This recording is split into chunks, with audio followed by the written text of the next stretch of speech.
Kuasamu nyata di dalam kelemahanku, kekuatanmu menopang seluruh hidupku. Dari mana datang pertolonganku? Hanya Yesus pertolonganku. Engkaulah sumber kekuatan hatiku, tempat persembunyianku. Engkau penolong di saat susahku, tempat perlindunganku. Kau menara dan perisai di hidupku.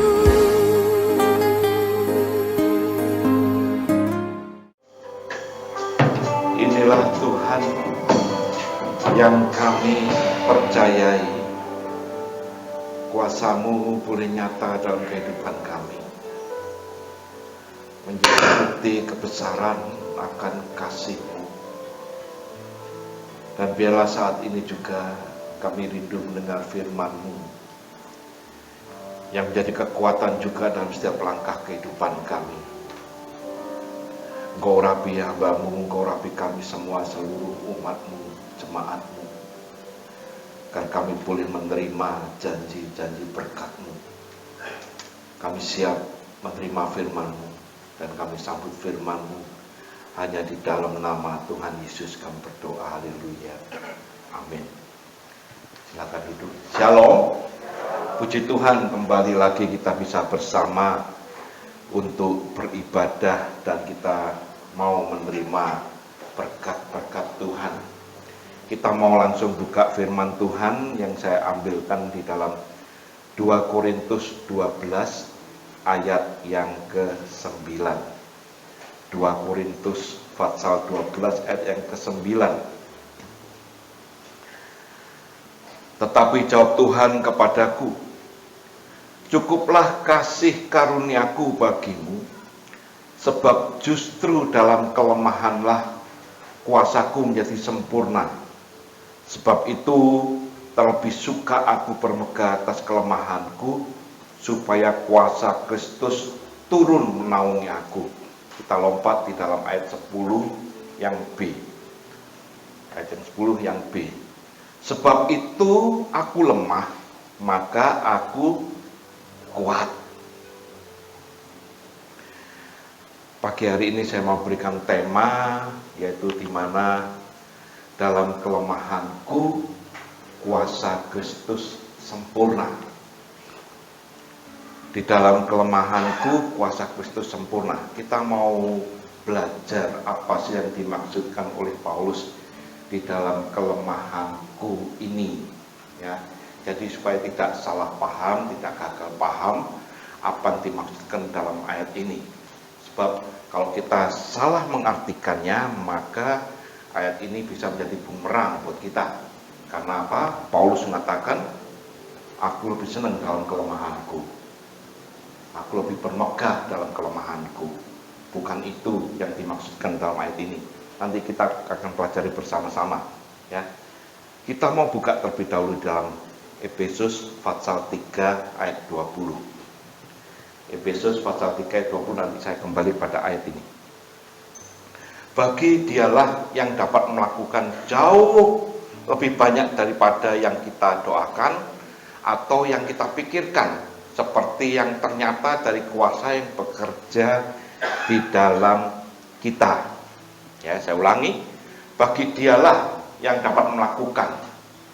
Berarti dia yang mengerjakan, dia yang melakukan, dia yang berkuasa, yang ada di dalam kita. Itu ya, ayatnya ini mengatakan demikian. Dia yang dapat melakukan jauh lebih banyak kuasanya yang bekerja di dalam kita. Ketika kita ada dua hal yang akan kita bahas dalam hal ini.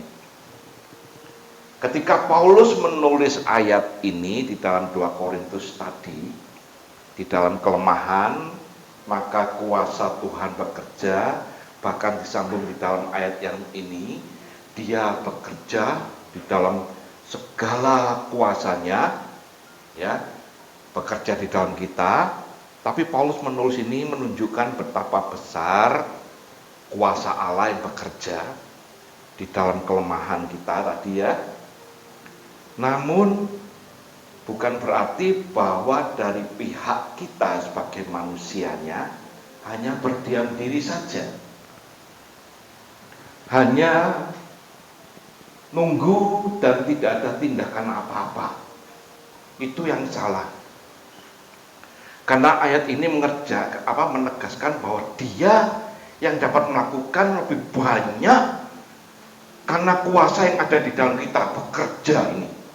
Tapi kita harus ada 2 hal yang harus kita kerjakan. 1, dikatakan dia yang dapat melakukan jauh lebih banyak daripada kita, apa?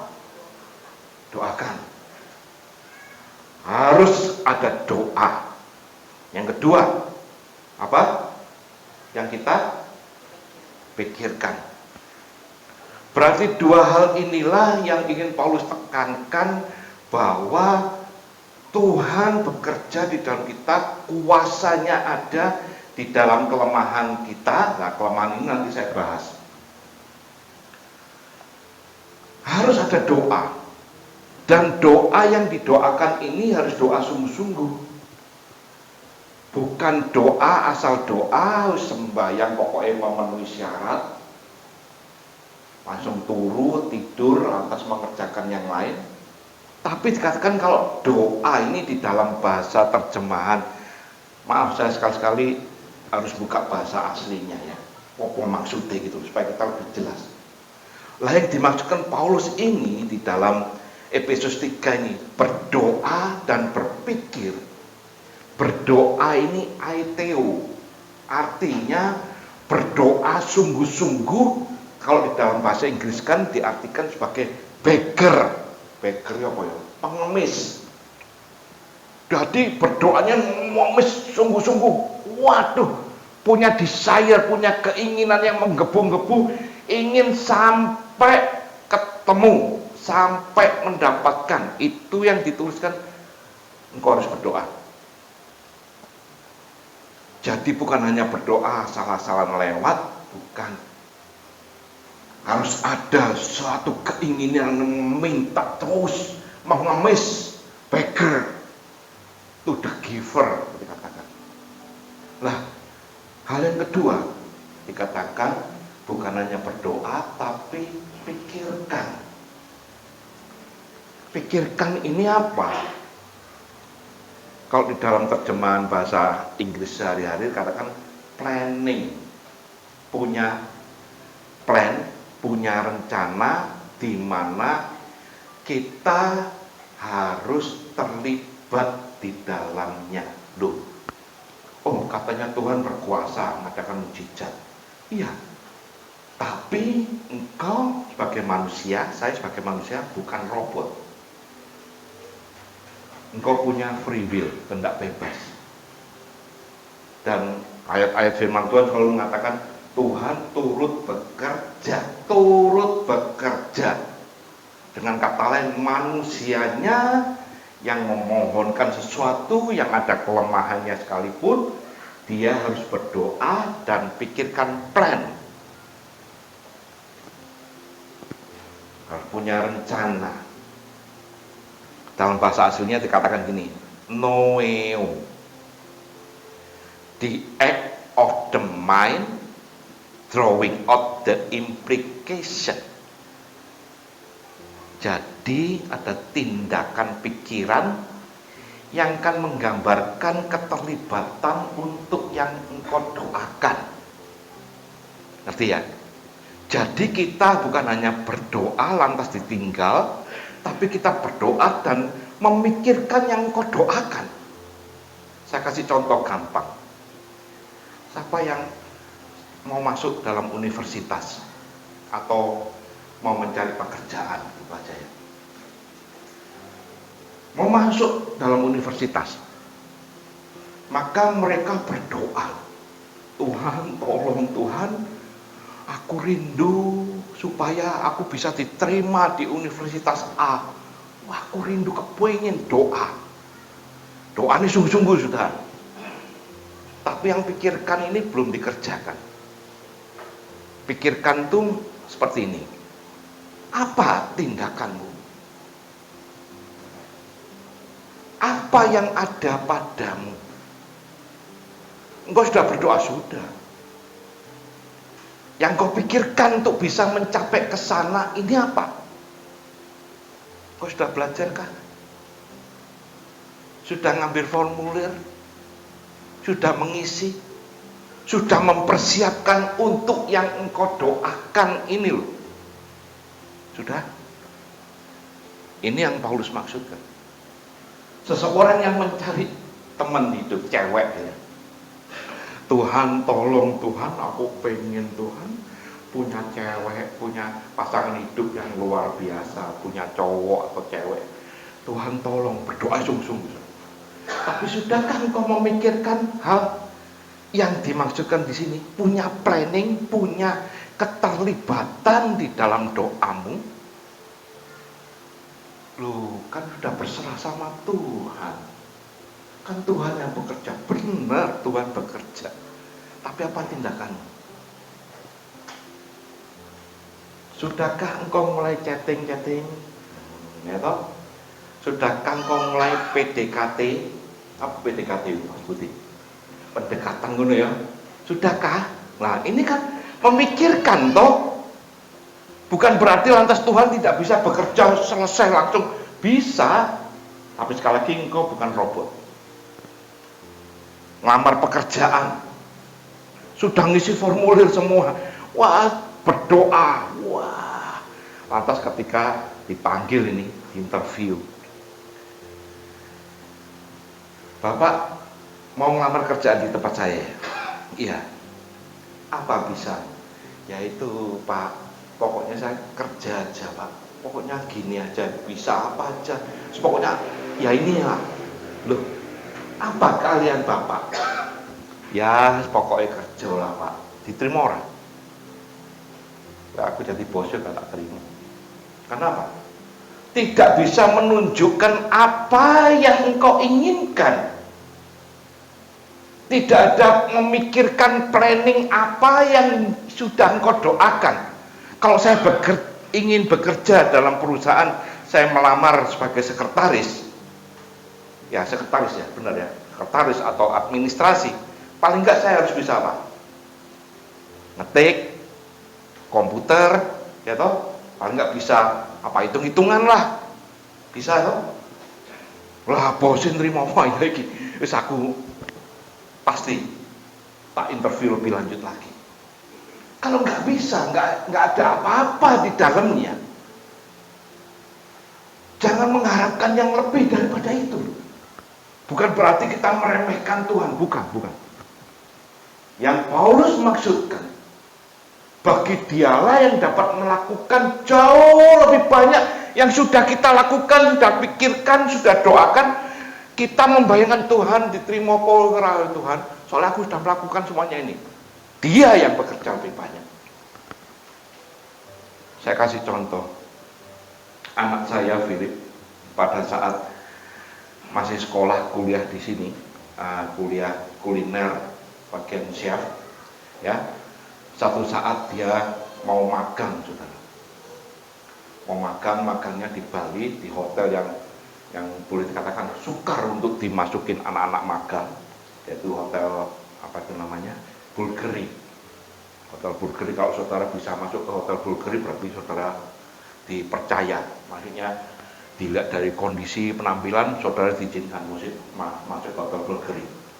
Karena saya mencoba ke sana, mencoba masuk ke hotel Bulgari di ngarepe wadok ngono, jauh ono anjingnya, Doberman, ono sing jogo, ditanyain, "Bapak mau apa?" "Mau masuk, pengen lihat-lihat." "Gak boleh Pak." "Loh, oh aku pengunjung." "Tidak boleh, kecuali kalau Bapak punya reservation, Kalau Bapak mau nginep, kalau Bapak mau foto-foto aja, disediakan. Mek satu pelataran tok moto-moto nang kono, gak oleh mudhun nang isor. Enggak boleh. Berarti dijaga ketat. Lah anak saya waktu mau magang ini masukkan apa namanya? CV, lamaran dan sebagainya. Teman-temannya pun juga ngomong, gak mungkin lah film Bulgaria mono wangele internasional istilahnya gitu ya. Lantas ketika masukkan semua, di interviewnya juga melalui online. Di interview, ketika di interview sudah dijawab semua, lantas cerita sama kita. Lantas kita berpikir, Mas, gak mungkin lah Phil, angel Phil masuk di tempat yang ini yang istilahnya standarnya udah internasional, tapi anak saya hebat. Terkadang saya kagum juga, iman kita kadang kalah di imannya anak saya. Jadi pokoknya diterima nih. Tak pikir, ya Tuhan, wis denger noe doane anakku gitu. Diterima beneran. Waktu saya mempelajari, anak saya pasti berdoa, kita juga berdoa, dan dia sudah punya pikiran, angan-angan, planning bahwa kalau nanti diterima di sana, dia punya planning ini semua. Jadi ketika ditanya di interview dan sebagainya, dia sudah bisa menunjukkan. Saudara dan saya juga sama.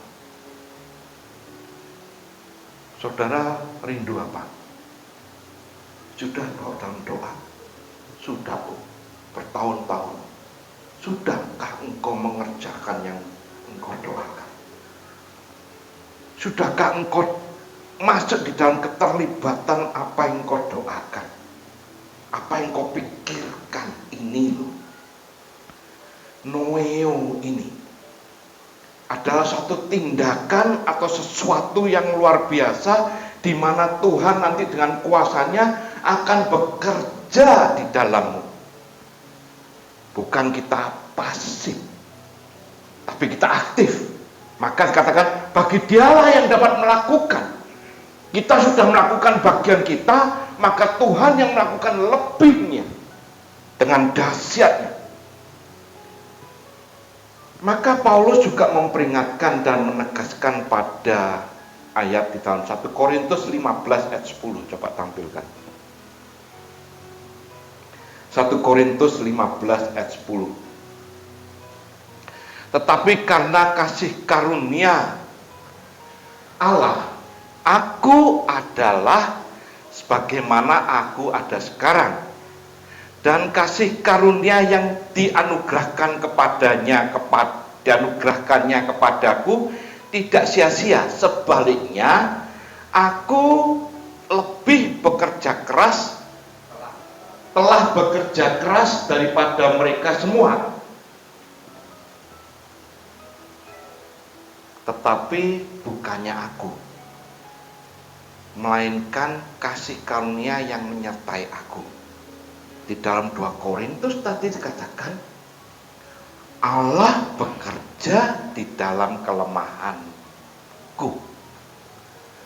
Paulus mengatakan juga di dalam Efesus, hanya dialah yang dapat melakukan ketika engkau sudah berdoa, ketika engkau sudah memikirkan keterlibatan dalam doamu. Maka Paulus memberikan contoh dirinya. Aku adalah sebagaimana aku ada sekarang. Dengan kata lain, dia memiliki kelemahan, benar? Tadi dalam 2 Korintus tadi itu, di dalam kelemahanku kuasa Tuhan bekerja.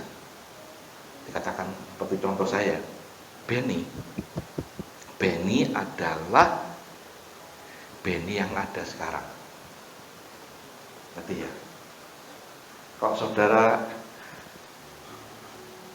seusia dengan saya, pasti tahu keberadaan saya. Mas Budi tahu, siapa lagi yang seumuran dengan saya. Dulu saya minder ya Mas Budi. Tanya Mbak Yeni, Freddy, ya, Pak Bakti.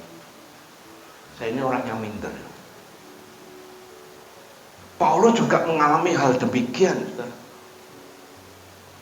Aku adalah sebagaimana aku ada karena Kristus yang ada di dalamku, kasih karunia yang ada di dalamku ini yang bekerja. Kuasanya ini melebihi apa yang aku bayangkan yang tidak mungkin terjadi. Saya dulu pemimpin pujian gak wani, apalagi bawa renungan ini. Minder. Tapi Paulus mengatakan, kok bisa seperti ini? Aku adalah sebagaimana aku ada sekarang, tapi ada satu tindakan yang Paulus lakukan, yaitu tidak menyia-nyiakan apa yang dianugerahkannya kepadaku, dikatakan. Tidak menyia-nyiakan. Malahan dia bekerja lebih keras. Lah apa yang dia kerjakan? Apa yang dia lakukan? Dikatakan, aku tidak menyia-nyiakan kasih karunia ini yang menyertai aku. Aku tahu nanti kuasanya ini bekerja di dalamku. Aku yang dulu nggak bisa apa-apa, maka sekarang bagaimana aku ada sekarang? Karena kuasa Allah bekerja di dalamku. Nah ini kata sia-sia ini. Kata sia-sia ini di dalam bahasa aslinya, saya selalu mengambil dari bahasa terjemahan Yunaninya, aslinya. Menyia-nyiakan ini dalam bahasa Yunaninya itu adalah kenos. Kenos ini adalah, kalau di Inggris kan tuh mereka menjelaskan seperti ini. The action result in the loss of ability for something to accomplish its purpose. Indonesia nih kok ini. Tindakan ini, tindakan yang kenos, tindakan yang menyia-nyiakan, tindakan yang tidak ada tindakan sama sekali, dikatakan tidak menyia-nyiakan tadi. Tindakan yang menyia-nyiakan kenos ini mengakibatkan hilangnya kemampuan untuk mencapai tujuan yang sangat berharga. Ya. Jadi Paulus menyadari bahwa ketika dia ngomong aku ada sekarang ini, sebagaimana aku ada karena kuasa Allah yang ada di dalamku ini bekerja. Kuasa Allah yang memiliki kuasa yang sangat luar biasa akan menyertai dan bekerja di dalamnya. Karena itu dia tidak mau menyia-nyiakan kasih karunia kuasa Allah itu, dan dia bekerja lebih keras. Kalau dia menyia-nyiakan, kalau dia tidak tadi yang katakan berdoa dan memikirkan bersama-sama di dalam keterlibatan, berarti dia menyia-nyiakan, maka dia menghalangi kuasa Allah yang bekerja dalam hidupnya. Maka dikatakan tindakan ini mengakibatkan hilangnya kemampuan yang semestinya orang ini bisa mampu dalam keadaan apapun juga untuk mencapai tujuan, tapi karena tidak ada tindakan, maka dikatakan engkau menyia-nyiakan. Ketika engkau menyia-nyiakan, berarti orang tersebut membatasi kuasa Tuhan untuk bekerja dalam hidupnya. Waduh, berarti Paulus ini mengerti dengan benar bahwa ada hal-hal tertentu supaya dia ini bekerja lebih keras. Mungkinkah ada penyakit? Mungkinkah ada kelemahan yang membuat dia, wah aku harus bekerja lebih keras?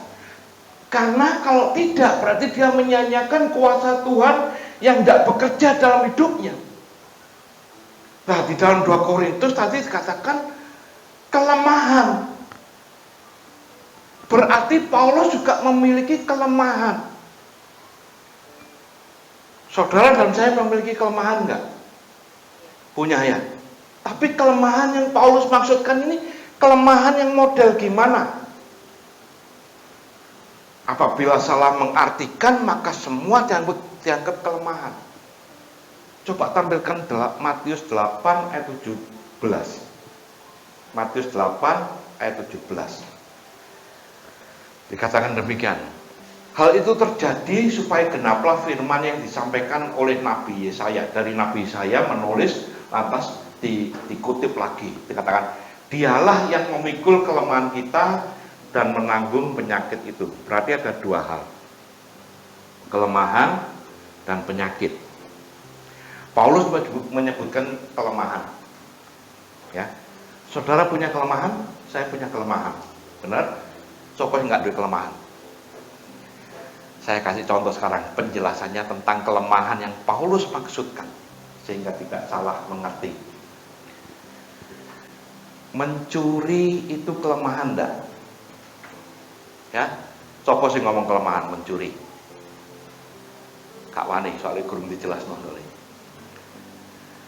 Berbohong, berbicara dusta, meso-meso itu kelemahan apa enggak? Ya. Jadi apa? Ngarane apa itu? Apa?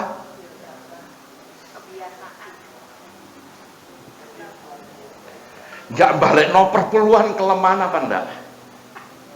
Minggu lalu kita ngomong perpuluhan, jadi kita singgung dikit aja.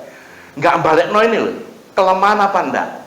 Loh, Tuhan, saya ini kan duitnya mepet loh Tuhan. Biarlah Tuhan tahu kelemahan saya, biar saya boleh bermegah di dalam kelemahan saya. Kurang ajar ngomong. Mencuri, berbohong, apalagi sing matai jelalatan ini ya. Laki juga matai jelalatan, perempuan juga matai jelalatan. Lek laki biasanya jelalatan ini ndelok wedok ya. Lek perempuan jelalatan itu lek nang toko. Biasanya. Makanya saya sering kali itu pergi itu bersama-sama dengan istri saya. Tak gandeng tangannya mesra. Kenapa? Lek nang toko kak dutang-duting ae ngono. Bukan itu kan. Ada kelemahan-kelemahan yang orang anggap bahwa kelemahan ini yang ditulis oleh Paulus ini. Mencuri, berbohong, ya toh, berdusta, ngomong-ngomong misuh, gak karu-karuan, itu bukan kelemahan. Itu adalah penyakit. Waduh, penyakit. Iya. Lek kumat kuwi nyolong. Lek gak kumat api. Lek kumat kowe misu-misu, iku penyakit. Bukan kelemahan. Makanya dalam Matius ngomong, aku yang menanggung kelemahanmu. Ya benar ya. Oh, memikul kelemahanmu dan menanggung penyakitmu. Penyakitmu ini harus disembuhkan. Penyakit ini harus diobati. Tapi ada kelemahan. Yang Paulus maksudkan kelemahan ini berbicara bisa secara fisik, bisa berbicara secara apa adanya kamu. Itu yang dimaksud kelemahan oleh Paulus. Kita kasih contoh. Musa punya kelemahan enggak? Punya. Gagap, wongnya gagap. Pernah ngomong ambil wong gagap? Pernah. Satu saat saudara harus berbicara dengan orang yang gagap. Bukan berarti saya mengejek orang gagap. Maka saudara akan diuji kesabaran saudara. Wah, orang gagap itu dan cepet ngono ngomongnya. Wah, suwi diuji sabaran. Ya sik gurung wayahe. Wah, ini itu kelemahan. Musa ada kelemahan, gagap, petak lidah dikatakan. Tapi Tuhan mau pakai, ingin menyatakan kuasanya melalui kehidupannya. Maka Tuhan tanya Epi, apa yang ada padamu? Tongkat Tuhan, aku mau pakai engkau. Kuasaku boleh nyata di dalam kelemahan. Nah, Paulus juga mengalami kelemahan. Makanya dia nulis kalimat ini. Sekali lagi, kelemahan yang timbul dari keinginan itu bukan kelemahan yang dimaksudkan oleh Paulus. Kelemahan yang timbul dari keinginan itu namanya penyakit. Penyolong lantas menganggap ini kelemahan saya. Bukan, itu penyakitmu karena keinginanmu ingin mencuri. Berbohong, berkata dusta, kelemahan. Bukan. Itu keinginanmu sehingga engkau menjadi penyakit dalam hidupmu. Bukan kelemahan. Nah, Paulus menegaskan, Paulus juga mengalami kelemahan. Secara fisik dia mengalami kelemahan. Tapi di dalam kelemahan inilah Tuhan mau pakai. Nah, tadi dikatakan dari Nabi Yesaya. Kita buka Nabi Yesaya, maksudnya apa sih? Nabi Yesaya itu. Coba Yesaya 53 ayat keempat itu dikutip tadi. Mengutip dari Yesaya 53 ayat yang keempat. Tetapi sesungguhnya penyakit kitalah yang ditanggungnya dan kesengsaraan kita yang dipikulnya. Padahal kita mengira dia kena tulah, dipukul dan ditindas Allah. Sekali lagi dalam bahasa aslinya, mereka mengatakan bahwa apa yang ditulis dalam Yesaya ini mengatakan, surely he took up our infirmities and carry our sorrow. He took up. Bahasa aslinya dikatakan sebagai nasa, bukan nasa pesawat angkasa, bukan. Bahasa aslinya nasa, artinya ia surely he took up, surely sesungguhnya ia akan lifting up your head. Lifting up your head atau lift up the one's face. Maksudnya dialah yang akan mengangkat wajahmu. Kenapa? Karena ada kelemahan yang kau miliki. Wong punya kelemahan secara fisik, kelemahan secara mental akan dibuang oleh orang. Paulus mengalami kelemahan di dalam sakitnya, bukan karena penyakit yang diinginkan tadi, bukan, karena dia keberadaan yang memang sakit. Maka dikatakan dia yang memikul, dia yang menanggung semua kelemahanmu, maka dalam bahasanya dia akan mengangkat engkau. Dunia menganggap hina, semua orang menganggap gak ada artinya engkau, tapi dia di dalam kelemahanmu dia bekerja. Ada contoh, ada. Saudara pernah, mungkin ada nggak di video klip videonya tentang Nick? Pernah kok Mas Budi dulu pernah ya? Atau masih disimpan enggak? Coba cari sebentar sambil saya uraikan. Yesaya, Yeremia, Gideon, tokoh-tokoh yang menuliskan ini semua, ada kelemahannya mereka. Tapi di dalam kelemahan yang benar-benar ada dalam hidupnya ini, bukan kelemahan yang dipikir kelemahan mencuri, kelemahan yang karena keinginan, bukan. Kelemahan secara fisik, orang cacat permisi bicara, orang yang mental disorder, orang yang mengalami permisi mukanya misalkan jelek, kebakar dan sebagainya. Itu merupakan suatu kelemahan sehingga mereka bisa merasakan minder. Ya berarti saya ngomong minder ya. Sopo sing minder di sini? Masih ada yang minder kah? Ya. Ayo nyanyi yuk. Suaraku pas-pasan ini. Oh, masuk iso. Justru karena pas-pasan kok jadi pas kok. Bener toh? Loh ini ada kesaksian, Saudara. Ini saya nggak sebutkan namanya. Ini masih hidup dan memimpin gereja yang besar. Salah satu anggota musik band, bukan anggota, pengikut. Suaranya fals, Pak. Elek suaranya. Yo, boleh dikatakan 1 sampai 10 oleh Pak Pat. Ya. Berarti fa entat. Kaiso nyanyi, suaranya enggak pas-pasan itu mah. Ya. Terus tapi dia rindu berdoa dan memikirkan bahwa nanti dia bisa ngarang lagu, bahwa nanti dia bisa menciptakan dan bisa nyanyi dan bisa mimpin jemaat. Kedaden. Lagunya apa lagunya? Nah, pernah dengar lagunya? Sekarang ya Tuhan, apa?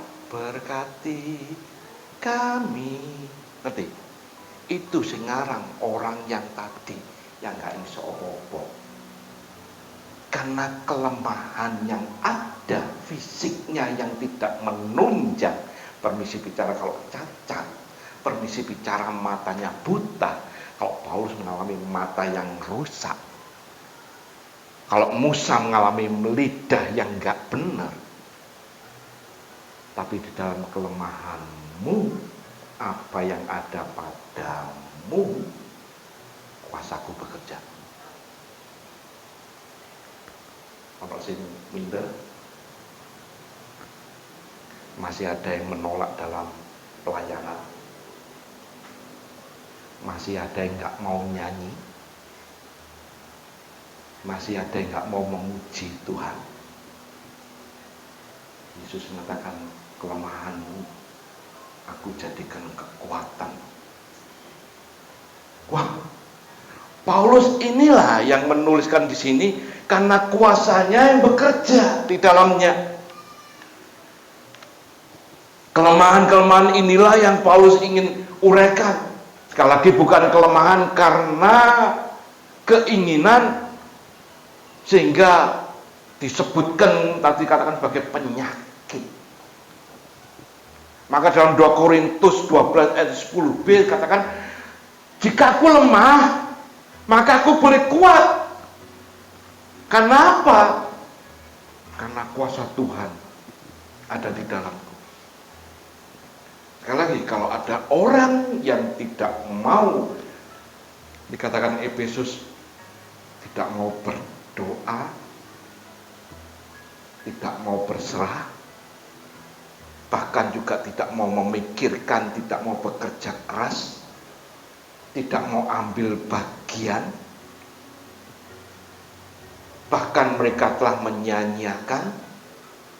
Paulus mengatakan, aku tidak mau menyanyiakan apa yang ada padaku, aku harus kerjakan.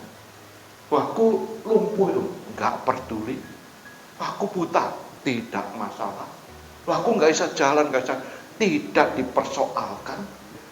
Dikatakan di dalam kelemahanmu kuasaku bekerja.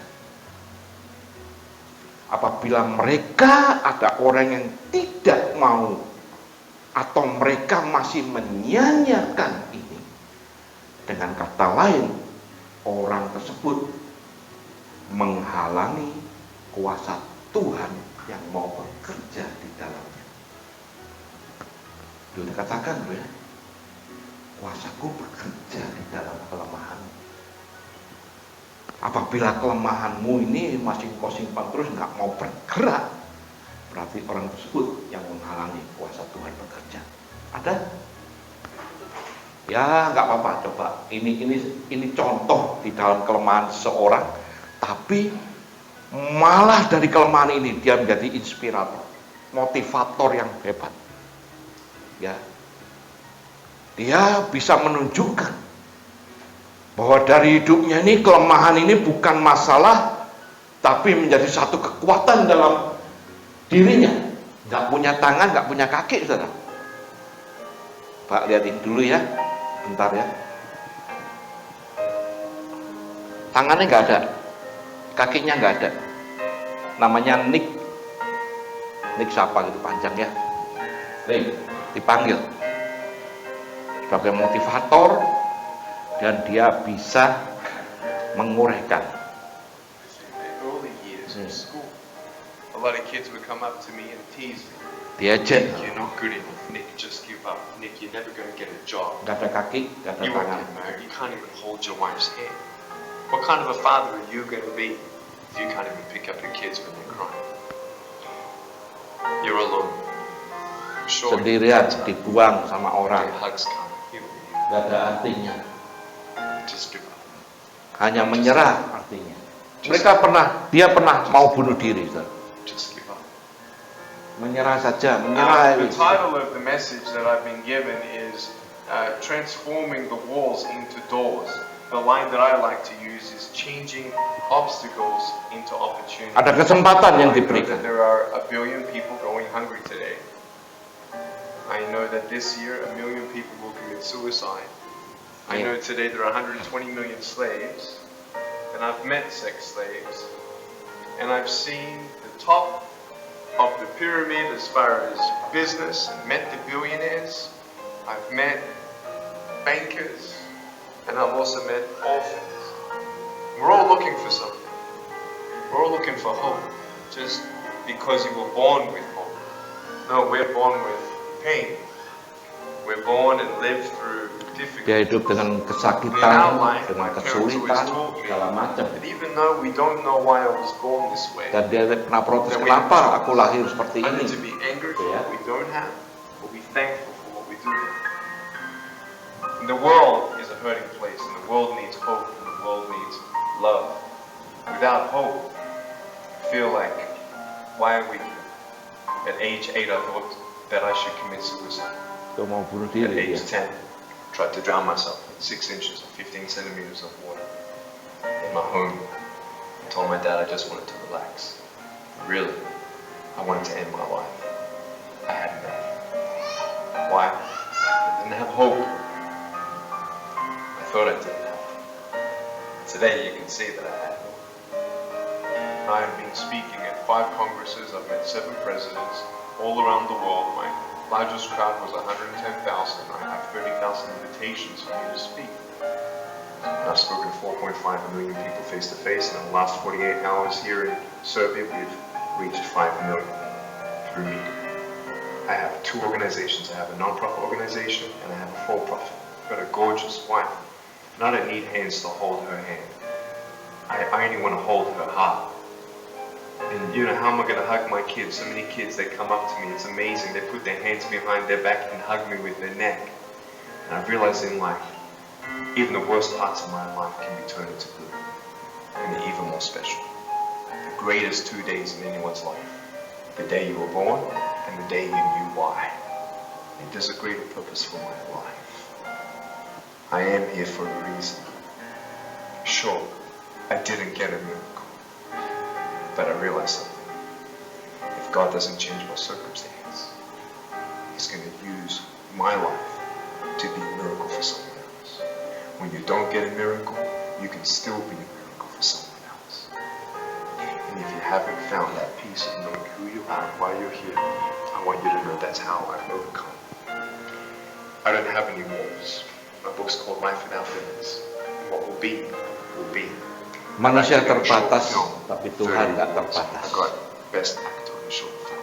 I've done my own Ini music. memberikan kesaksian I've dalam written hidup. 2 books. First book, 30 languages, 800,000 copies. I'm 29, and we know 1 billion people know who I am. Not to bring up my pride or my name or my status. Trust me, I'm just like you. But I hope you are inspired to know that if I can dream big, then so can you.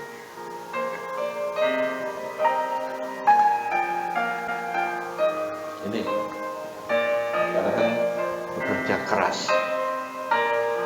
Apa yang kau pikirkan? Apa yang kau doakan? Ya, Nick ini sebagai satu motivator. Sekali lagi dia pernah merasa dirinya nggak ada artinya, pengen bunuh diri. Orang-orang lain menghina, mengejek. Makanya Paulus menulis, di dalam kelemahanmu, firman Tuhan juga mengatakan orang dihina, orang direndahkan, tapi justru disitulah Allah ingin meninggikan. disitulah Allah ingin memakai. Bukan berarti sekali lagi kelemahan bukan dari keinginan, itu penyakit. Tapi kelemahan dari apa adanya engkau. Kelemahan yang dimaksud gini adalah apa yang terjadi dalam hidupmu. Kalau dalam bahasa aslinya astenema, itu adalah apa adanya dari hidupmu. Tuhan, aku misalkan ya cacat dan sebagainya, sorry ya, saya nggak menyinggung mereka yang seperti hal demikian. Tuhan, aku ini nggak bisa apa-apa, bisa. Karena dalam kelemahanmu aku mau bekerja. Di dalam kekurangan kuasaku boleh nyata. Ini semestinya salah satu tema dari tema Natal kita. The greatest gift. Salah satu hadiah yang terbesar. Ya, hadiah yang terbesar yang boleh engkau alami. Yang boleh saya alami. Apa yang ada padaku, aku mau bekerja keras memberikan pada Tuhan. Apa yang ada padamu? Musa ngomong ada tongkat, serahkan padaku. Yeremia ngomong aku nggak bisa ngomong najis. Ya, aku masih muda nggak bisa apa-apa. Serahkan padamu. Bekerja keras, maka kuasaku boleh nyata di dalammu. Amin. Mari kita berdoa. Bapa, terima kasih Tuhan. Kami boleh menyadari sekarang dan kami boleh tahu sekarang bahwa di dalam setiap pribadi lepas pribadi, di dalam kelemahan secara fisik, mental, kesehatan pun Engkau bisa bekerja dan Engkau punya kuasa, dan kuasamu boleh nyata. Dan kami bersyukur pagi hari ini Engkau juga bekerja di dalam setiap pribadi lepas pribadi. Engkau yang selalu menyertai, dan kuasamu selalu Engkau nyatakan bagi mereka yang mau dan rindu bekerja keras, berdoa, ikut ambil bagian di dalammu, maka Engkau turut campur tangan. Kau berkati seluruh jemaat-Mu Tuhan. Biarlah kami boleh bertumbuh secara dewasa Tuhan. Bukan seperti kanak-kanak terus, tapi kami boleh memberikan yang terbaik buat Engkau. Apa yang ada padaku, biar Engkau boleh pakai Tuhan, menjadi alat. Terima kasih Tuhan. Kami bersyukur untuk semuanya ini. Segala puji hormat hanya bagi-Mu. Hanya dalam nama Tuhan Yesus kami berdoa. Haleluya. Amin. Sebelum kita mengakhiri, ada beberapa pengumuman yang sudah berjalan sampai saat ini, yaitu ibadah kaum muda sebulan sekali akan diadakan di sini, dan selebihnya pakai sharing ke online. Ibadah sekolah minggu juga online via Zoom. Ya. Ibadah kaum pria diadakan sebulan sekali, hari Rabu pertama di sini jam 7. Ibadah kaum wanita juga diadakan di sini pada minggu Kamis terakhir. Selebihnya pakai online atau Zoom, tapi mereka akan membicarakan lebih lanjut lagi ya. Lantas ibadah pagi di sini tetap jam 9 dan jam 5 sore. Untuk ibadah Natal kita akan mengadakan tanggal 25 Desember. Pagi jam 9 dan sore jam 5. Ya. Dan ibadah tutup tahun di rumah masing-masing. Dengan kata lain, tidak ada ibadah tutup tahun, tapi kita akan mengadakan ibadah buka tahun tanggal 3 jam 9 dan jam 5 sore. Semuanya disertai dengan perjamuan kudus. Dan sekali lagi saya mengingatkan pada seluruh tua ketua sektoral supaya mempersiapkan diri, karena nanti Januari pada minggu yang ketiga kita akan mengadakan rapat untuk planning ke depan. Walaupun belum terlaksana atau tidak terlaksana, tapi kita tetap punya plan, ya. Itu aja yang bisa saya sampaikan. Mari kita akhiri pada kita. Mari saya undang untuk bangkit berdiri semua.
Kami bersyukur dan kami bangga punya Allah di dalam nama Tuhan Yesus Kristus.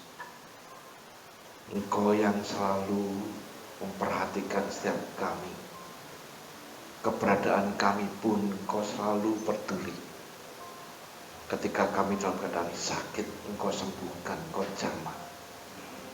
Ketika kami dalam keberadaan kelemahan, baik fisik, mental, Engkau yang mengangkat wajahku untuk aku boleh berdiri sebagaimana aku ada sekarang, karena kuasa-Mu yang bekerja dalam hidupku, juga bekerja dalam seluruh jemaat-Mu. Maka mulai sekarang kami tidak akan takut, kami tidak akan minder lagi, karena Engkau ingin bekerja dalam kehidupan setiap pribadi lepas pribadi. Engkau menyertai, bahkan kuasa-Mu Engkau nyatakan. Terima kasih Tuhan. Sebentar kami tidak berpisah pulang, Engkau juga selalu menyertai dalam keberadaan kami. Maka saat ini kami mengangkat tangan kami, berserah kepadamu. Biarlah Engkau yang turun tangan, Engkau menyertai dan memberkati setiap kami. Maka sekarang sedang jemaat dikasihi Tuhan, pulanglah dan terimalah berkat.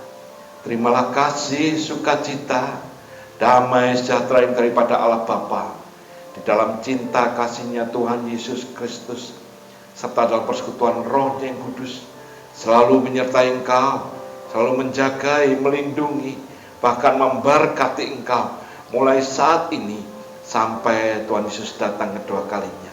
Biarlah kita menerima semua berkat ini hanya di dalam nama Tuhan Yesus Kristus. Dan biarlah kita semua yang percaya dapat katakan amin.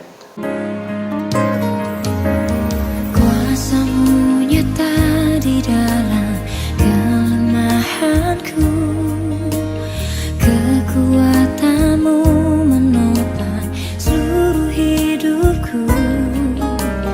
Dari mana datang pertolonganku? Hanya Yesus